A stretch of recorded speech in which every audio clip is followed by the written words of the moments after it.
Ma'am నేను చూసిన అందరి వ్యక్తుల్లో ద స్ట్రైట్ ఫార్వర్డ్ అంటే ఇట్లా మిర్రర్ ఉంటే మిర్రర్ ఆపోజిట్లో మీరే ఉంటారు.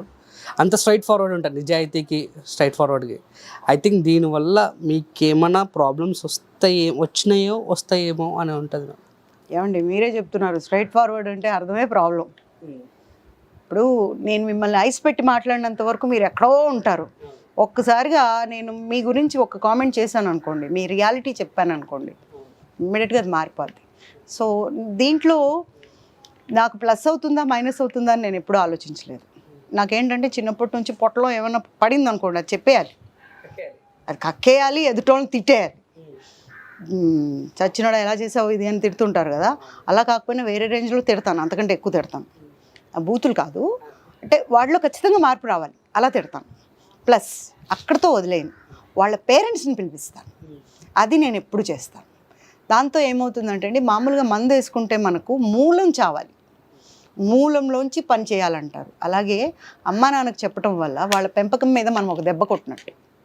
ఎప్పుడైతే మనం వాళ్ళ పిల్లల గురించి ఇలా జరిగింది అని చెప్పామంటే సగం చచ్చిపోతారు వాళ్ళు. అవును. సో వాళ్ళకి మనం చెప్పామంటే వాళ్ళు మార్చుకోగలుగుతారు. కొట్టే హక్కు తిట్టే హక్కు వాళ్ళకే ఉంది, నాకు లేదు. బట్ కానీ ఆ మూమెంట్లో ఆ ఆత్రం ఆపాలంటే మనం తిట్టాలి. ఆ ఆత్రంలో వాళ్ళు చేయకూడని పని చేయకుండా ఆపాలి అంటే మనం వాళ్ళని భయపెట్టాలి. ఆ భయం అనేది ఎలా ఉండాలంటే, ఇల్లు అనేది ఒకటి ఉంది, ఇంట్లో పెద్దలు ఉంటారు, వాళ్ళ భయం. ఎందుకంటే అప్పట్లో వాళ్ళకి పాకెట్ మనీ రావాలంటే అమ్మ నాన్న దగ్గర నుండే రావాలి, అది ఆగిపోద్ది. సో మొదలు అనేది అక్కడ స్టార్ట్ అవుతుంది. పేరెంట్స్ని పట్టుకొస్తాను, వాళ్ళకి చెప్తాను, అక్కడ వినలేదు కాలేజీకి వెళ్ళిపోతాను. కాలేజ్కి వెళ్ళి ప్రిన్సిపల్తో మాట్లాడి వీళ్ళ మీద కన్ను పెట్టండి అంటాను. Actually I'm lead India link program directors. అది ఎవరిది అంటే మన డాక్టర్ ఏపీజే అబ్దుల్ కలాం గారి గ్లోబల్ ఆర్గనైజేషన్ అది. దానికి నేను లింక్ ప్రోగ్రామ్ డైరెక్టర్స్. అంటే 3 రోజులు చెడిపోయిన పిల్లలు కానీ, కాలేజీలు కానీ, స్కూల్స్ కానీ తీసుకొని ఒక కరికులం సెంటర్ పెడతాం, యాక్టివిటీ పెట్టి ఆ ప్రోగ్రాంలో ఆప్ బడో దేశ్ కు బడావో అని ఒక ప్రోగ్రామ్ చేస్తాం. మీరు ఎదిగండి దేశాన్ని ఎదిగించండి. రెండో రోజు నా సెషన్ ఉంటుంది. ఫస్ట్ రోజంతా వినలేదు, ఇంట్రెస్ట్ లేదన్నా, సెకండ్ డే మధ్యాహ్నం భోజనం అయిన తర్వాత 8 కావచ్చు 10 కావచ్చు 2 గంటల నుంచి ఉంటుంది, ఒక 2 గంటల సెషన్ ఉంటుంది. దాని తర్వాత ఈవెన్ 80 ఏళ్ళు ఉన్న ముసలి వాళ్ళు కూడా మారిపోతారు. అంత మంచి ఆయన ఎలా జీవం పోసారో దానికి. అబ్దుల్ కలాం గారు 8 ఏళ్ళు కష్టపడి ఒక కరికులం తయారు చేశారు. సో అది నా చేతిలో ఉంది.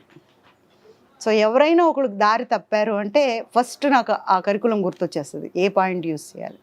సో అలా వదలను అనమాట, ఏది అంత తొందరగా వదిలిపెట్టను.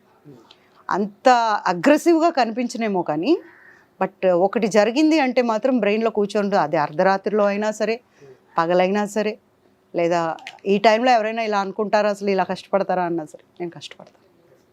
Yeah. Coming to industry, so madam చాలా ఇయర్స్ అయిపోయింది మీ ఇంటర్వ్యూస్ కానీ, సీరియల్స్లో, షూటింగ్స్లో అండ్ మూవీస్లో అలా కనిపిస్తున్నారు. ఎనీ సీరియస్గా ఫోకస్ చేయట్లేదా ఎప్పుడు మూవీస్లో? యాక్చువల్గా నా లైఫ్ గురించి అందరికీ తెలుసు. నాకు అంటే ఏ ఆడపిల్లకి కూడా జరగకూడదు, నాకు జరిగింది అని నేను చెప్పట్లేదు, అలా ఏ ఆడపిల్లకి జరగకూడదు. అలాంటి ఒక ఇన్సిడెంట్ నాకు జరిగింది. భర్త అనే ఒక దీంట్లో వాళ్ళు అటువైపు వాళ్ళు సిట్టింగ్ గవర్నమెంట్లో ఉన్నవాళ్ళు కాబట్టి నా మీద ఇన్ఫ్లుయెన్స్ చేయగలిగారు అన్ని విషయాల్లో కూడా, ఒక దాంట్లో అని కాదు అన్నిట్లో. కాకపోతే ఇక్కడ తీసుకోవాల్సిన పాయింట్ ఏంటంటే అండి, ఏది వచ్చినా సరే నాలో ఉన్న నమ్మకం చావకూడదు, ఆత్మస్థైర్యం అనేది చావకూడదు. దేనికైనా రెడీ, సై నేను ఎప్పుడూ అలాగే ఉంటాను. అంత పెద్దవాళ్ళు, ఒక ఐఏఎస్, ఒక ఐపీఎస్, ఒక ఎంపీ, ఒక డీజీపీ, ఈ నలుగురిని ఒక అంటే సినిమా వాళ్ళకి వచ్చిన తర్వాత సినిమాలో కూడా ఒక మూమెంట్కి వచ్చాక నన్ను తొక్కేశారు. ఎందుకంటే నేను మింగుడు పడని వ్యక్తిని, అడ్జస్ట్ అవ్వను. నేను ఎలా ఉంటే అలాగే ఉంటాను. నేను నచ్చిన వాళ్ళు యాక్టర్గా నన్ను చాలామంది అబ్బా ఇలాంటి ఆర్టిస్ట్ లేదు అంటారు, బట్ నాకు అవకాశాలు ఉండవు. ఒకటి నన్ను భరించలేరేమో, నేను కరెక్ట్గా ఉంటాను, ఇంత అంటే ఇంతే, తగను.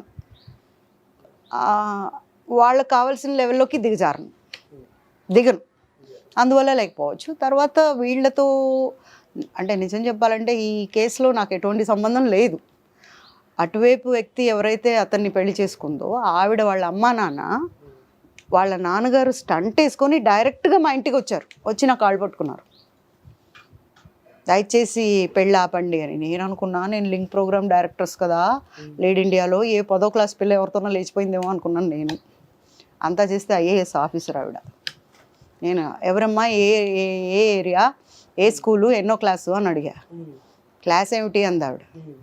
ఆ అమ్మాయి ఎవరో చెప్తే మీరు ఆపమన్నారు కదా పెళ్ళి, ఆపటం ఎందుకు, పాపని తీసుకొచ్చేద్దాం చెప్పండి అంటే, పాప ఏంటమ్మా, ఆ పాప మా పాప ఐఏఎస్ ఆఫీసర్ అని పేరు చెప్పింది. నేను అన్నా, అమ్మ మా ప్రోగ్రామ్కి గెస్టులుగా తీసుకొస్తాం వాళ్ళని మేము, ఇదేంటి మీరు ఇలా చెప్పారని.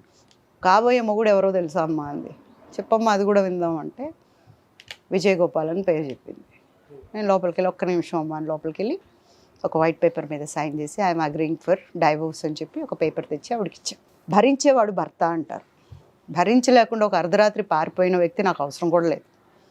పారిపోయిన తర్వాత ఒక పసిబిడ్డ నా చేయి పట్టుకొని ఆకలేస్తుందో, నా అమ్మ కావాలో నాన్న కావాలో, పక్కన వాళ్ళని చూసి వాళ్ళకి నాన్నున్నాడు నాకు లేడు అనుకున్నాడు, ఏమనిపించిందో ఆ పసి మనసులో గట్టిగా పట్టుకున్నాడు చేయి. అంటే మామూలుగా పట్టుకోవటానికి ఒకసారి భయంతోనో ఆర్ద్రతతోనో పట్టుకునేదానికి చాలా తేడా ఉంటుంది. అవును, అది ఈ రోజుకి ఆ ఫీల్ ఉంది నా చేతిలో, ఈ రోజుకి కూడా. దాని తర్వాత జుట్టు రాలిపోయినంత మంది వచ్చి ఉంటారు, మీ బాబుతో సహా పెళ్లి చేసుకుంటాం, మీ బాబుకు ఆస్తి రాసి ఇచ్చి పెళ్లి చేసుకుంటాం. ఎవరు వచ్చినా ఇదే రామాయణమే. ఒకడు చేసుకున్నోడనే భరించలేకపోతే ఇంకొకడు వచ్చి ఏం చేస్తాడు? ఎవరో కొడుకుని నువ్వు కొడుకుని ఎలా ఒప్పుకుంటావు? నేను ఏమైనా చెవులో పూలు పెట్టుకుని ఉన్నానా?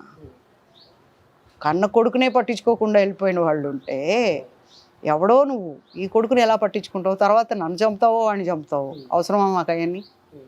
ఒకటే చెప్తా ఎవరికైనా, నా పక్కన కూర్చున్నా, నా ఎదురు కూర్చున్నా, నా మీద కూర్చున్నా, నా పక్కన పడుకున్నా, నా చేతి మీద పడుకున్నా, నా మంచం మీద పడుకునే అర్హత నా కొడుక్కి తప్ప ఇంకెవ్వరికి లేదు. This is final till end of my life. ఒక అవకాశం రాలేదే అని చాలా ఏడ్చాను. ఎంత మంచి ఆర్టిస్ట్ అంటున్నారు, ప్రతి ఒక్కళ్ళు పొద్దున్న ఫోన్ చేస్తున్నారు, సాయంత్రం డేట్లు ఇస్తామంటున్నారు. ఒక 10 రోజులు అయిన తర్వాత ఏమైంది సార్ డేట్లు ఇస్తానన్నారు కదా, వేరేది ఒప్పుకోలేదు ఏమైంది అంటే, సారీ మేడం వేరే వాళ్ళని పెట్టేసుకున్నారు, ఇంకొకసారి చూద్దాం. బాధపడలా. ఎందుకంటే జొన్నలగడ్డ రాధాకృష్ణ గారి అమ్మాయి ఎవరిని చేయి చాచి రూపాయి అడగలేదు అనేదాన్ని అనిపించుకున్నందుకు ఐ ఫీల్ గ్రేట్.